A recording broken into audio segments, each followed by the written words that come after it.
Welcome in Darkcore. In recent years, streetlights across the U.S. have started glowing a weird violet hue that nobody could explain. And before you think we've slipped into a parallel reality, there's a much simpler explanation. It's a technical problem and a rather eerie one.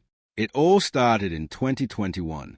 Back then, at least 300 streetlights that had been installed in Milwaukee began glowing with a purple hue. People describe it as giving off a sort of an eerie cyberpunk vibe. That was definitely not good, especially for authorities who had to figure out a plan to fix them quickly. Replacing all those lights was going to take about 10 weeks. Plus, the crews weren't exactly thrilled about braving Milwaukee's freezing December weather to get the job done. But the problem wasn't just happening there. Month after month, people in places like Kansas, South Carolina, Illinois, and Florida said they were experiencing the same thing. Of course, this kind of news is a gold mine for folks who love a good unsolved case. Soon enough, online detectives jumped in and theories started flooding the internet, like maybe the lights were supposed to repel mosquitoes or they were releasing chemicals for some unknown reason. And my personal favorite, that Prince's ghost was taking control of those streetlights. You know, like Purple Rain. Anyway, none of that made any sense.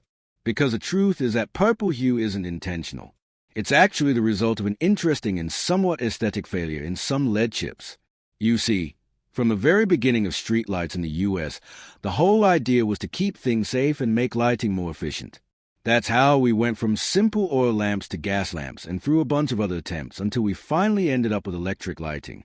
Then about 15 years ago, cities across America started switching their streetlights from sodium lamps to LEDs. And that changed the color of many nighttime roads from a yellowish-orange tone to a bright white. Now, this change makes total sense. LEDs are one of the most energy-efficient lighting technologies out there. Let's take an old light bulb, for example. With this one, 90% of its energy turns into heat, not light. But if we look at an LED bulb, it's the opposite. Only about 10 to 20% of its energy becomes heat, and the rest goes into producing light. They also last way longer. Now, LEDs stand for light-emitting diode.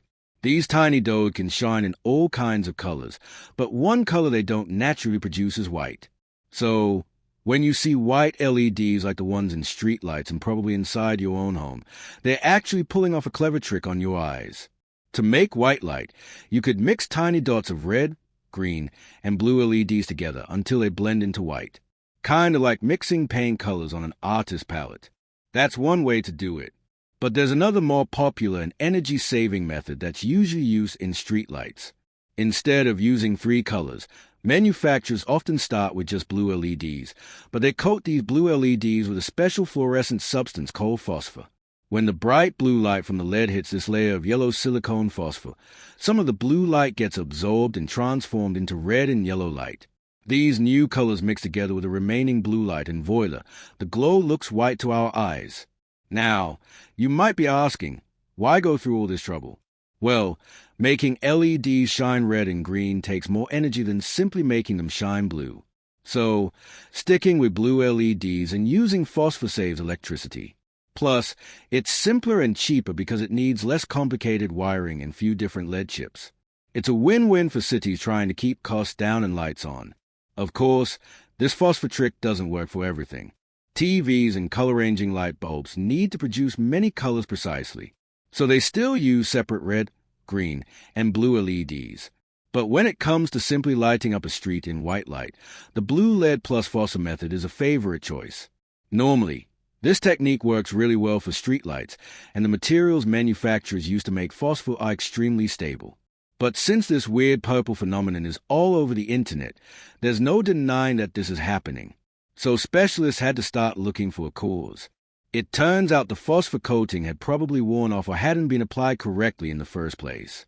Over time, the phosphor layer in some LED devices can start to break down. And without that yellowish filter, they end up shining more blue, giving them a purple glow instead of white. And the reason the problem only showed up after 2021 is because a specific batch of new streetlights that got installed all over the country. Thankfully, it seems like lighting manufacturers have figured out the issue. As a result, you're unlikely to see this problem come back in the next few years. And there you have it. No conspiracies, no Prince's ghost. Too bad. Just a little bit of color mixing wizardry gone wrong. And little by little, the signature purple glow started disappearing as lamps slowly failed or got replaced. And that's too bad for fans of the purple lights. Yeah, there have been plenty of report from people who thought they looked nice. They felt the purple glow gave off enough light to see without being so bright that it hurt their eyes. But in the end, the lights had to be replaced for safety reasons. After all, streetlights are supposed to help you see when it gets dark outside, and the purple lights just aren't very good at that. Some people even had their houses broken into and blamed the poor lighting for making their neighborhoods feel more vulnerable. And then there's driver safety, too. The color of the light shining on a roadway can change the way drivers see their surroundings as they make their way through the night. So, inside your eyeballs are tiny helpers called photoreceptors. They come in two types, cones and rods. Think of cones as your daytime buddies. They love bright light and are the reason you can see all the beautiful colors around you. But when the sun goes down and things get dim, cones start slacking off. That's when the rods step in to save the day, or rather the night. Rods are the night shift workers of your eyes. They are super sensitive and help you see in low light, even if everything looks more like shades of gray than full color. But here's the thing. Rods are extra good at picking up light from the blue part of the spectrum. In other words, bluish light stands out more to your rods than other colors do in the dark. Now, most rods hang out in the outer edges of your retina, the part of you are responsible for peripheral vision. So, when you're driving at night under bluish streetlights and you suddenly catch a hint of motion out of the corner of your eye, that's your rods doing their job.